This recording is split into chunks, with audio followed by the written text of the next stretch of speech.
नमो आयर्याणं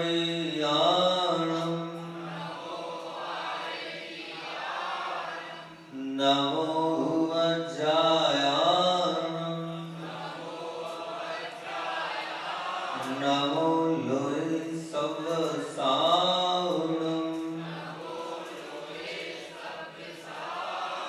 नमो अरिहन्ताणं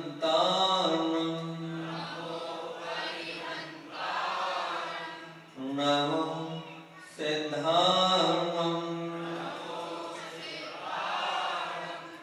नमो आयर्याणं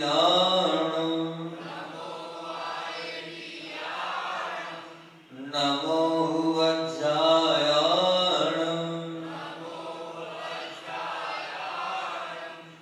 नमो लोय सव्यसायणं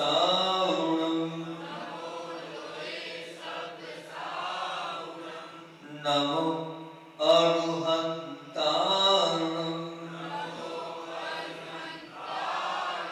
नमो सिद्धाणं नमो आयर्याणं नमो वज्रायाणं नमो लोय सव्यसायणं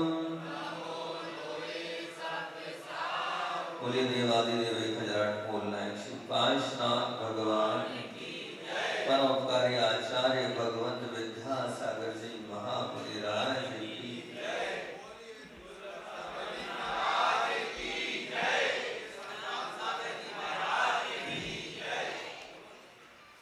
जब आपके घर में दूध से दही जमाते हैं और दही से उसके बाद उसको मथते हैं और मथने के बाद क्या प्राप्त होता है? घी प्राप्त होता है। मथने के बाद मक्खन और मक्खन से घी प्राप्त होता है। घी प्राप्त होता है जैसे उस घी का बहुत महत्व है ना महत्व, क्योंकि वो जो घी है उस घी को आप कहाँ लगाते हो? रोटी पे लगाते हो, दाल बनाते हो, सब्जी बनाते हो, तो बहुत महत्वपूर्ण है। मतलब दूध से ज्यादा महत्व घी का है। और दूध के ऊपर अगर सारभूत देखें तो क्या होती है? ऊपर दूध जब गर्म करते हैं तो मलाई होती है। मतलब दूध का पूरा कस काय में आ जाता है, मलाई में।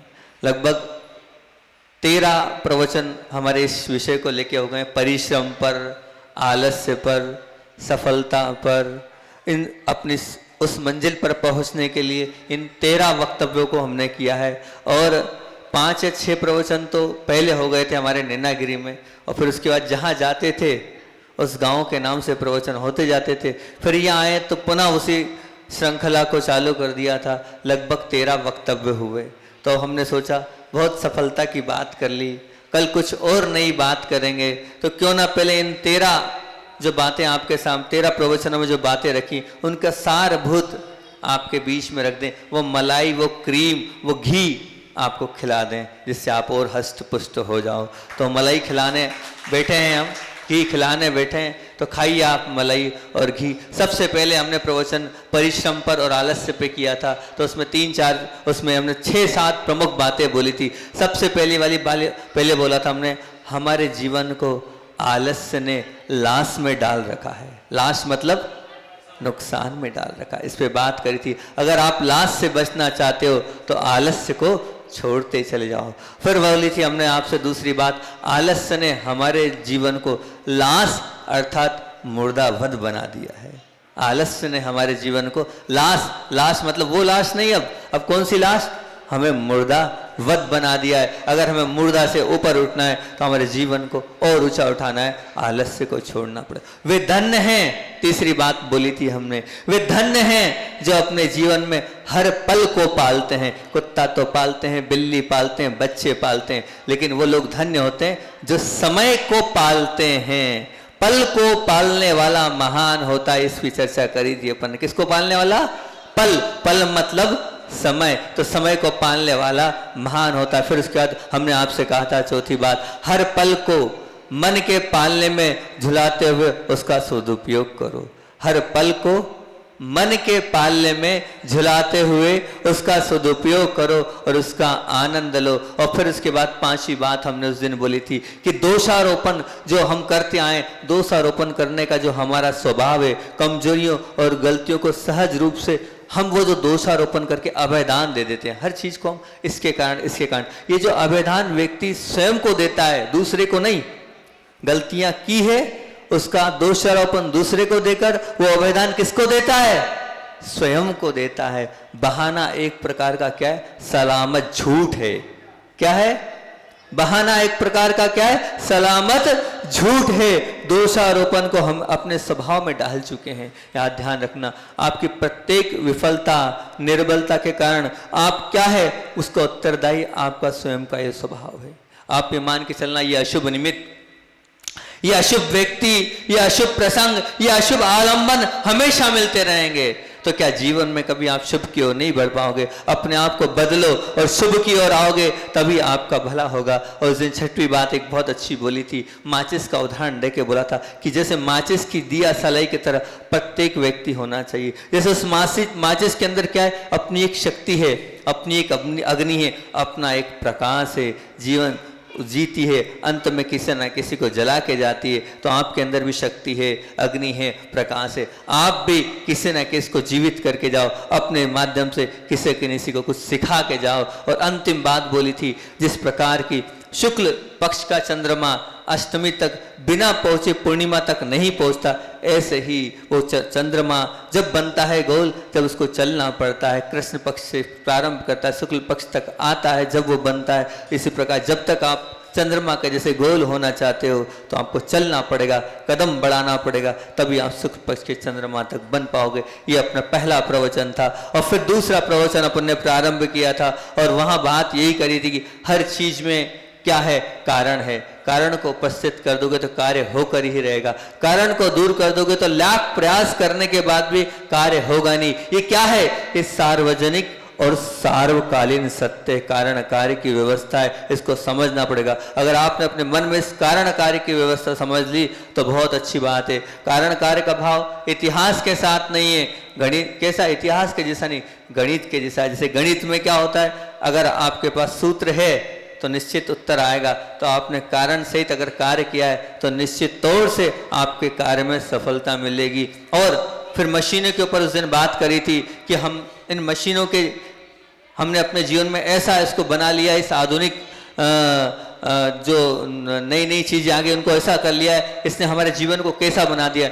जीवन जीने का संघर्ष यानी मेहनत समाप्त हो गई है, मनुष्य के साथ संपर्क वात्सल्य समाप्त हो गया है और हमारी श्रम समाप्त हो गई है। संघर्ष के अभाव में और मेहनत के अभाव में हम कैसे बन गए? शरीर को हमने क्या बना लिया? कमजोर बना लिया। मन को हमने निस्वत्त बना लिया और संपर्क और वात्सल्य के अभाव मनुष्य के हृदय में संवेदनशीलता भाव बनकर उड़ गई है और श्रम के अभाव में मनुष्य अपात्र और निर्लज्ज बन चुका है। फिर उस दिन हमने आपसे तीसरी बहुत महत्वपूर्ण बात करी थी कि आलस्य ही जीवन को मृत्युवत बना रखा है। कैसे? ये लेकिन दो प्रकार का है आलस्य, एक है प्रमाद और एक है आलस्य। महाराज जी दो नहीं, एक ही है।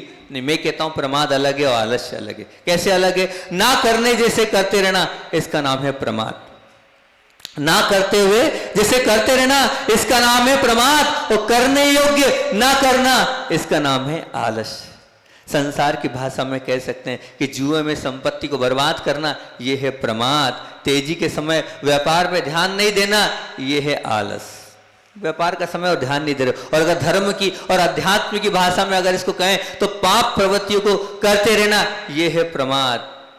और धर्म की भाषा में आलस किसको कहेंगे? तो धर्म प्रवृत्ति के अवसर मिल रहे हैं और उसको गवाते रहना, यह है आलस्य।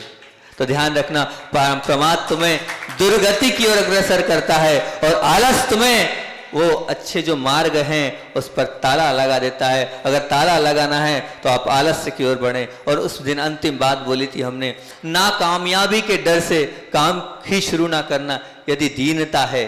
नाकामयाबी के डर से काम ही शुरू न करना यदि दीनता है, तो नाकामयाब होने पर काम छोड़ देना एक कायरता है। नाकामयाब होने पर काम छोड़ देना एक कायरता है। तीसरी बात हमने प्रारंभ करी थी, तीसरा प्रवचन हमने प्रारंभ किया था कि परमात्मा के पीछे पागल बनना है, लेकिन बताओ परमात्मा के पीछे पागल तो बनना है, लेकिन आसक्ति कम ही नहीं होगी तो कैसे बन सकते हो बताओ। एक म्यान में दो तलवार रह सकती है बताओ?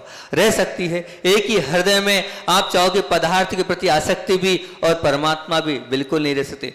एक ही हृदय में गलत भावना भी और सम्यक रुचि भी बिल्कुल नहीं रह सकते। एक ही हृदय में वासना भी और उपासना भी नहीं रह सकते। नहीं, एक चीज को रखोगे तभी आप सफल बन पाओगे। दोनों चीजों को नहीं रख पाओगे, दोनों चीजों को रखोगे तो अपने कार्य को सफल नहीं कर पाओगे। और उस दिन एक छोटी सी कहानी बोली थी हमने, बहुत अच्छी वो कहानी थी कि एक सन्यासी जब नाचता था तब पानी गिरता था, तो बड़ा चमत्कार था। तो एक व्यक्ति सभा के जो लोग थे उन्होंने कहा हम भी नाचेंगे। हाँ नाचो। नाचे, नाचने के बाद लेकिन पानी नहीं गिरा। बाबा जी क्या कारण है कि आप नाचते हो तो पानी गिरता है? तो बाबा जी ने यही उत्तर दिया था कि उसमें रहस्य इतना ही है, मैं कुछ नहीं है, मेरे दो नियम हैं। सबसे पहले कि मेरे को पूरी श्रद्धा है कि मैं नाचूंगा तो पानी गिरेगा, और दूसरी श्रद्धा ये है कि जब तक बरसात नहीं आएगी तब तक मैं नाचता ही रहूंगा। तो पानी को आना पड़ता है। अगर ऐसे ही है मतलब क्या, मनोबल दृढ़ है पर पुरुषार्थ मंद है तो सफलता नहीं मिलेगी। और पुरुषार्थ भी पसंद है, अगर मनोबल कमजोर है तो भी सफलता नहीं मिलेगी। मनोबल भी दृढ़ चाहिए और पुरुषार्थ भी प्रचंड चाहिए, तब सफलता मिलती है, ऐसे सफलता नहीं मिलती है। और बाबा जी को उसी कारण कोई सिद्धि नहीं थी, कोई चमत्कार नहीं था, अंदर के भाव थे, उसके कारण उनको सफलता मिलती जाती है। तो उस दिन और एक तीसरी बात बोली थी, साहस वही करते हैं जो सहने की सामर्थ्य आत्मसात करते हैं। साहस वही करते हैं जो सहने की सामर्थ्य आत्मसात करते हैं। और अंतिम बात उस दिन बोली थी हमने कि सरलता, सहजता, समता जैसे गुण ही साहस के बिना नहीं आते। जिनके अंदर साहस होता है वही सरलता, सहजता और समता को अपने जीवन में उतार पाएंगे। ये 3 प्रवचन थे। फिर चौथा प्रवचन उस दिन प्रारंभ किया था, तो हमने 3 प्रकार के परिवर्तन की बात करी थी। एक परिवर्तन था समय का, एक समझ का और एक साहस का। समय का परिवर्तन था कि सूर्यास्त के बाद सूर्योदय होता है, ये समय का परिवर्तन है। बाल्य अवस्था के बाद युवा अवस्था आती है। समझ का परिवर्तन था कि हीरे को कभी हम कांच समझ लेते हैं तो कभी सांप को हम रस्सी समझ लेते हैं, ये समझ का परिवर्तन है। लेकिन ध्यान रखना, ये समय और समझ के परिवर्तन तो अपने आप होते हैं। जिन्होंने अपने जीवन में साहस से परिवर्तन किया और साहस को अपने जीवन में उतारा और उसके माध्यम से अपने जीवन को ऊपर उठाया, वही ऊपर उठ सकता है। बहुत बड़ी कहानी इस पर बोली थी, उसमें पूरा प्रवचन हो जाएगा, तो उसको छोड़ते हुए आगे बढ़ते हैं। उसको बहुत अच्छी कहानी थी। हाँ, वो कहानी का नाम बता देता हूं, वो किसकी कहानी थी? डॉक्टर कलिगन, जो एक अमेरिका के व्यक्तित्व थे, उनकी कहानी थी वो। फिर उसके बाद हमने ये बात बोली थी, क्रोध जीवन के लिए, अहंकार संबंध के लिए, और आलस्य विकास के लिए, और सुखशीलता सफलता के लिए, और स्वच्छंदता सद्गुणी के लिए क्या है? तो बोले घातक है, बाधक है, मारक है और नुकसानकारी है। फिर से बोल दूं एक बार, क्रोध जीवन के लिए, अहंकार संबंधों के लिए, आलस आपका जो आलस है विकास के लिए, और सुखशीलता सफलता के लिए, और स्वच्छंदता आपकी जो स्वच्छंदता है, हम चाहे जो कर ले, वो आपके सद्गुणों के लिए क्या होंगी? घातक होगी, बाधक होगी, मारक होगी और नुकसान कारक होगी। फिर उसके बाद तीसरी बात हमने उस दिन बोली थी, सबसे ऊपर गई वो डाली, सबसे ऊपर गई वो डाली, सबसे अधिक धूप थी वहां, जो सबसे अधिक धूप वहां थी ऊपर डाली में, तो सबसे अधिक जो ऊपर चढ़ता है उसको सबसे ज्यादा कष्ट सहन करने ही पड़ते हैं। और चौथी बात उस दिन ये बोली थी हमने कि क्या बोली थी, वो फास्ट बोलते जा रहे हैं क्योंकि 13 प्रवचन है और आधे घंटे में बोलना है और मेन बातें बोलना है, इसलिए आज जल्दी कर रहे हैं। नहीं तो कुछ लोग नए लोग बैठे हैं, बोले महाराज जी कितनी जल्दी बोल रहे हैं, ये समझ रोज धीरे बोलते हैं। तो उस दिन हमने बात क्या बोली थी? उस दिन हमने बात बोली थी कि मैन ऑफ द मैच किसको मिलता है? मैन ऑफ द मैच उसको मिलता है जो पूरी मेहनत करता है, जो विकेट लेता है, जो रन बनाता है। कभी एम्पायर को मैन ऑफ द मैच मिला है? नहीं मिला ना, कभी एम्पायर को मैन ऑफ द मैच नहीं मिला है। तो मैं भी यही बोल रहा हूं कि अगर आप जीवन में सबको दिशा निर्देश ही देते रहोगे, बताते ही रहोगे ऐसा करो, तुम यहाँ ये करो, यहाँ एम्पायर मत बनो, खिलाड़ी बनोगे तो मैन ऑफ द मैच मिलेगा।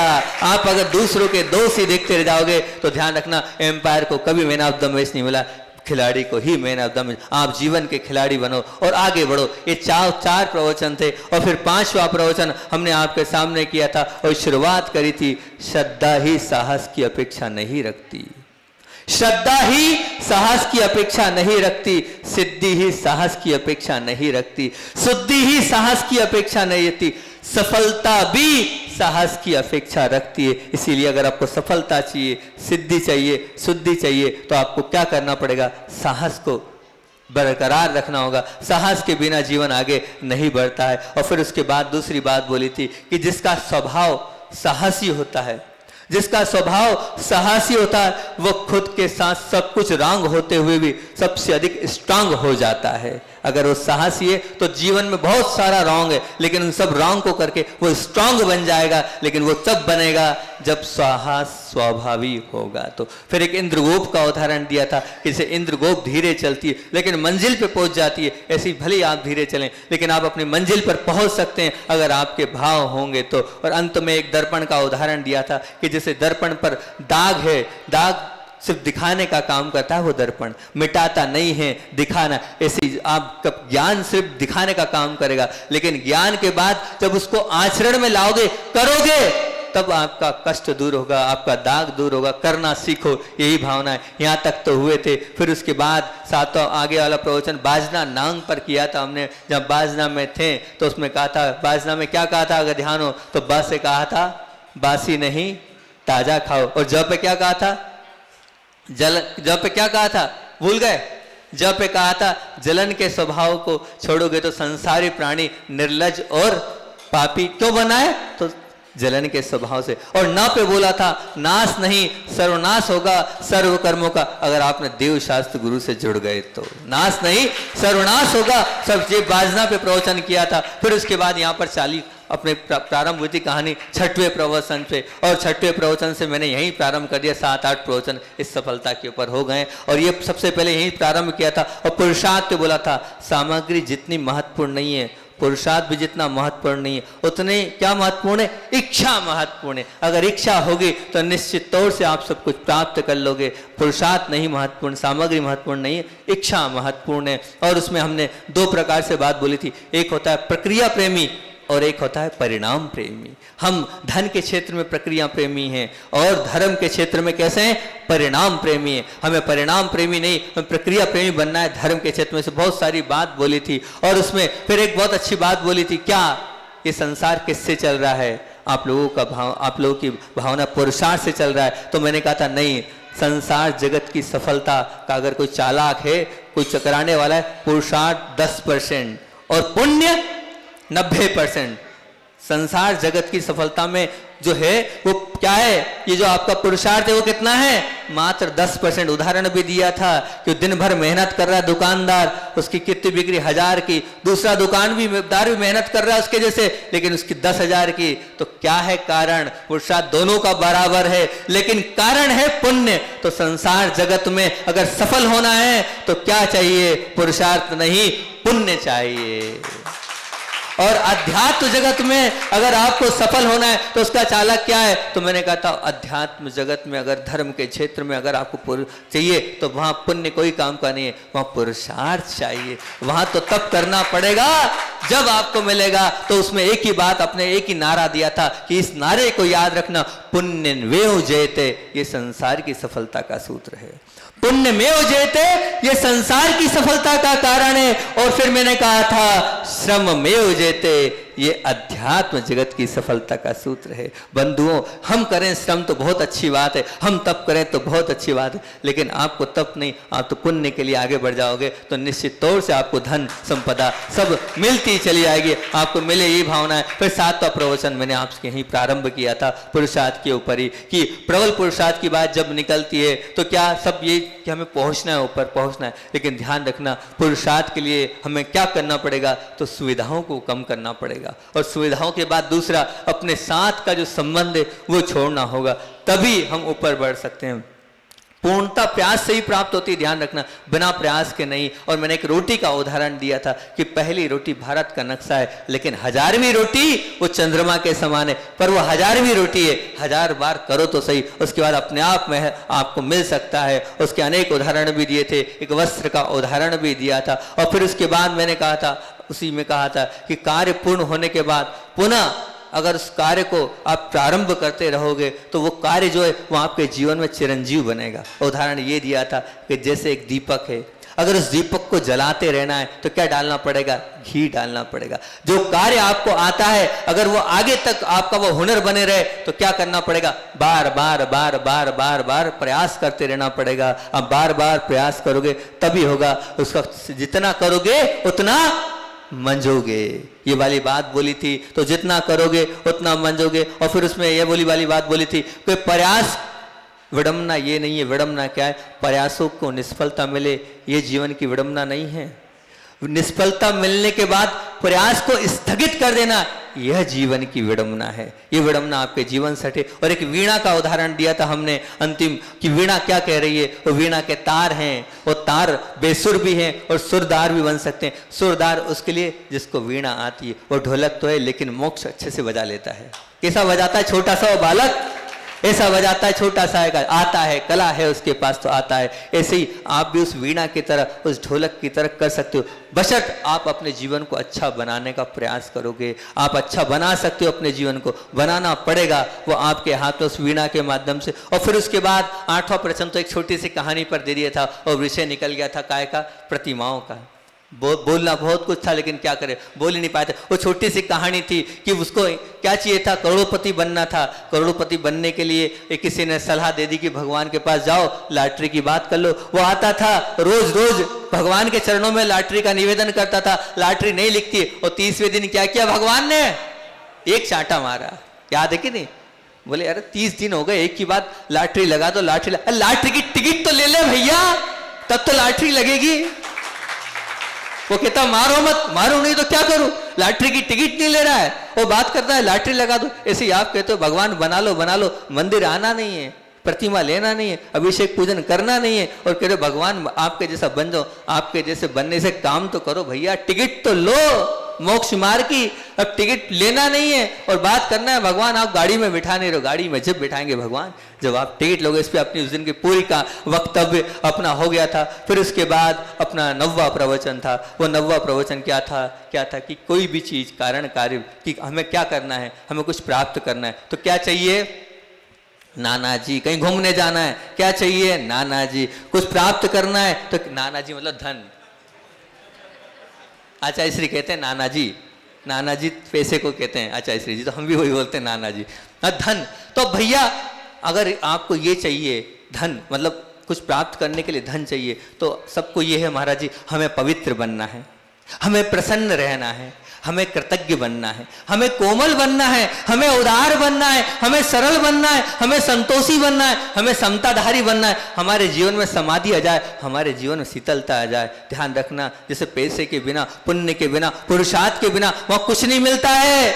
ऐसे ही ध्यान रखना, ये जो आपको पवित्रता, प्रसन्नता, कृतज्ञता, कोमलता, उदारता, सरलता, संतोष, समता, समाधि, शीतलता चाहिए तो उसके लिए क्या करना पड़ेगा? तो उसके लिए अपने हृदय में आपको प्रेम लाना होगा। जिसका हृदय प्रेम युक्त होगा उसको सब चीज मिलते चले जाएगी, किसी की आवश्यकता नहीं पड़ेगी। लेकिन हृदय में प्रेम चाहिए। जब तक हृदय में अगर प्रेम नहीं है तो मिलने वाला नहीं है। ये उस दिन हमने बात करी थी। और फिर एक और विडंबना पे बात करी थी कि हमारे जीवन की विडंबना ये नहीं है कि हम उत्तम लक्ष्य की प्राप्ति नहीं कर पाए। ये हमारे जीवन की विडंबना नहीं है। विडंबना क्या है? विडंबना ये है हमारे जीवन की, हम उत्तम प्राप्त नहीं कर पाए, ये विडंबना नहीं है। उस दिन बहुत सारे उदाहरण दिए थे अलग अलग, आज तो शॉर्ट एंड स्वीट हम बता देते हैं। विडंबना क्या है? और विडंबना ये है कि तुच्छ लक्ष्य की प्राप्ति हो जाती। मतलब क्या? हमें मीठा नहीं मिला उसकी विडंबना नहीं है, लेकिन हमें गुटखा मिल गया उसकी विडंबना है। हमें अच्छा मित्र मिला उसकी विडंबना नहीं है। विडंबना ये है हमें आवारा मित्र मिल गया, ये विडंबना है। हमें गुणवान नहीं बन सके, ये विडंबना नहीं है। अपितु विडंबना क्या है? हम चालाक बन गए, ये विडंबना है। अच्छा नहीं बन सके, इसकी विडंबना नहीं, लेकिन हम सफल बन गए। उस दिन बोला सफल तो बने हो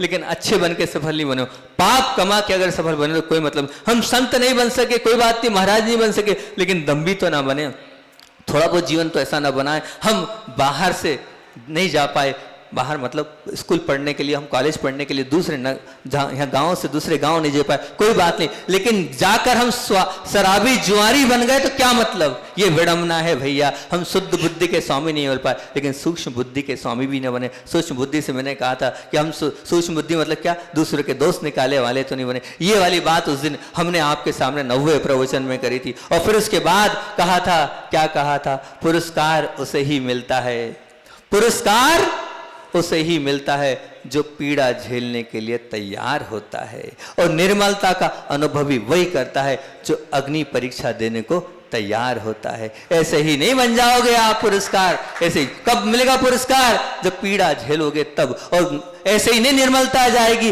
सोने की निर्मलता तभी आती है जब वो अग्नि की परीक्षा देता है। तो आपको इसी प्रकार से अगर पुरस्कार प्राप्त, कुछ प्राप्त अपने जीवन में करना है तो ऊपर उठते जाना है, तो प्रयास करना होगा। फिर उसके बाद 10वां प्रवचन अपना हुआ था। 10वां प्रवचन क्या था? तो यहाँ हमने शुरुआत करी थी 10वें प्रवचन की आपके साथ कि तैयार होना अलग बात है और मजबूत होना अलग बात है।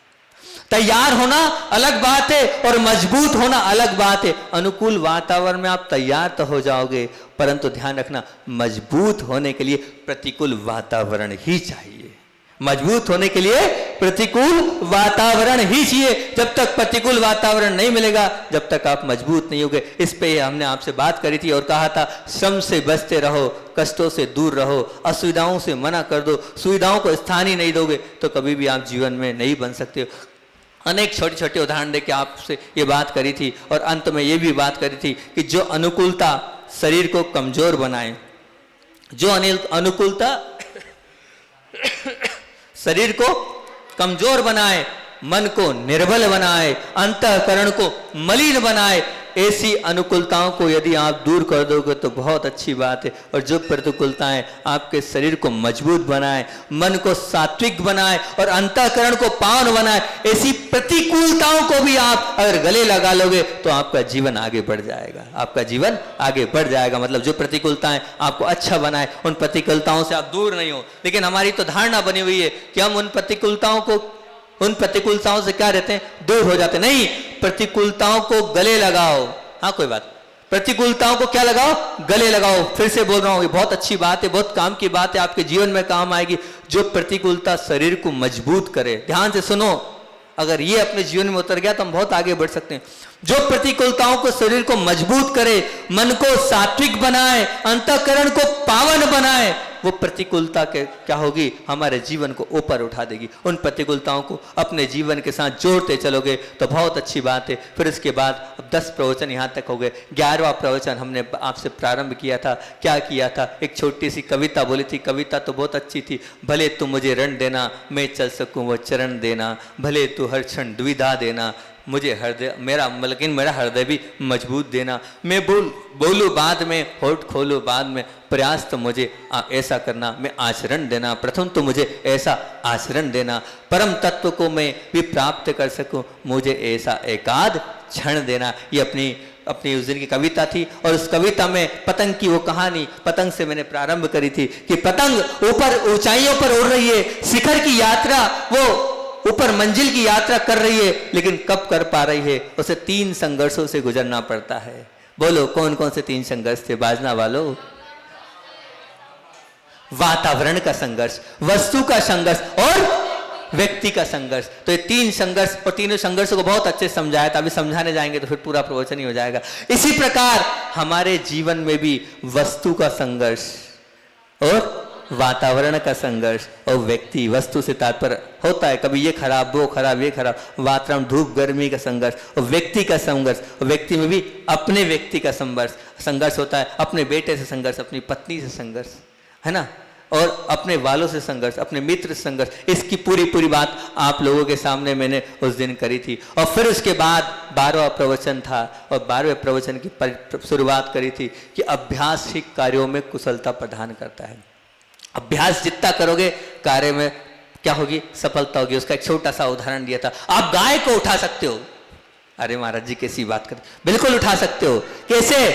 वो कैसे? छोटा सा जब वो बच्चा हो तब से उदाहरण प्रारंभ कर दो। रोज रोज उठाओगे तो क्या होगा? अभ्यास हो जाएगा। और उस अभ्यास के माध्यम से एक दिन जब वो बड़ी होती जाएगी उठाते जाओगे, बड़ी होती जाएगी उठाते जाओगे, और बड़ी होगी तब भी उस गाय को उठा लोगे। कारण क्या है? अभ्यास।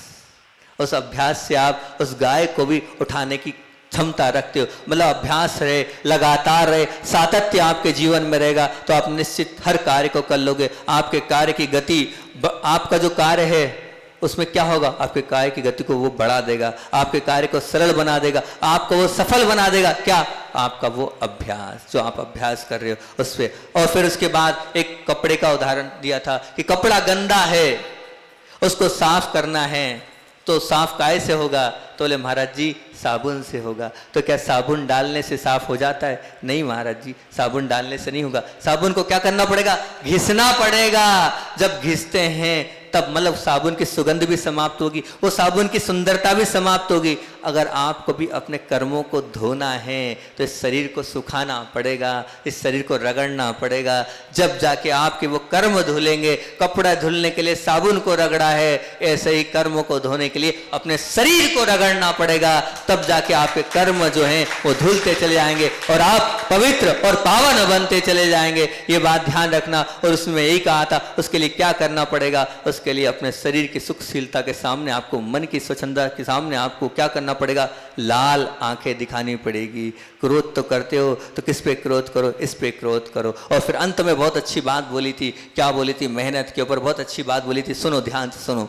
इतना ही कहा था उसमें, कल्प वृक्ष का जैसे कोई विकल्प नहीं, कल्प वृक्ष का जैसे कोई विकल्प नहीं, कोहिनूर हीरे का जैसे कोई विकल्प नहीं, मेरू पर्वत का जैसे कोई विकल्प नहीं, नंदन वन का जैसे कोई विकल्प नहीं, स्वयंभू रमण समुद्र का जैसे कोई विकल्प नहीं। इसी प्रकार से ध्यान रखना, कठोर परिश्रम और मेहनत का कोई विकल्प नहीं। ये बात अपन ने उस दिन करी थी और वो आप लोगों ने सुनी थी। और कल था अपना अंतिम प्रवचन, 13वां प्रवचन, कल अपना प्रवचन था। और कल का जो प्रवचन था, मैंने आपसे इच्छा पे बात करी थी। हम चाहें सब कर सकते हैं, और उदाहरण दिया था कि हम चाहते नहीं है इसलिए हम समय पर आ नहीं पा रहे हैं। और अगर अभी हाल मालूम होता 5 बजे की बस हैगी और हमें जाना है किसी काम से, व्यापार के काम से, तो 5 बजे उठ के हम चले जाएंगे।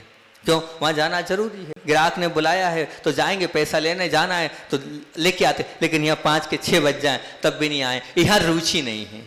और उसका उदाहरण क्या दिया था? वो सिगरेट वाला उदाहरण। सिगरेट पीने की अगर इच्छा है तो आंधी आए, तूफान आए, कुछ भी आए, हम क्या करेंगे? हाथ आड़ा कर लेंगे, लाइटर लगाएंगे, नीचे झुक जाएंगे, आगे कर लेंगे, मुंह यहाँ कर लेंगे, लेकिन सिगरेट पी के रहेंगे। ऐसे भगवान का अभिषेक करके क्यों नहीं रहते हो आप? समझ में नहीं आती मेरी बात। क्यों आप पीछे हट जाते हो? ये वाली बात हमने बोली थी, उसमें ये भी बोला था, जीवन में कुछ ठोस और सम्यक करना ही है तो प्रतिकूल संयोगों के बीच जाने का इंतजार मत करो। फिर से बोलूं इस लाइन को, कि जीवन में कुछ ठोस और सम्यक करना है तो प्रतिकूल संयोगों को बीच जाने का इंतजार मत करो। अगर इंतजार करते रह जाओगे तो कार्य कभी नहीं होगा। और अच्छी बात बोली थी, एक बालक ने बोला इस लाइन को वंस मोर रिपीट करो। बाद में आता है वहाँ बोलता है इस लाइन को रिपीट करो महाराज जी जो कल आपने बोली थी। मोबाइल खोल लिया मैंने, क्या बोले? एक बार और चाहिए। तो सुन लो भैया, तुम एक बार उस लाइन को और सुन लो जो कल करी थी। बोले अच्छी लगी थी महाराज जी वो कल की बात। तो किसी ने कहा है कि जिंदगी जीना आसान नहीं होता,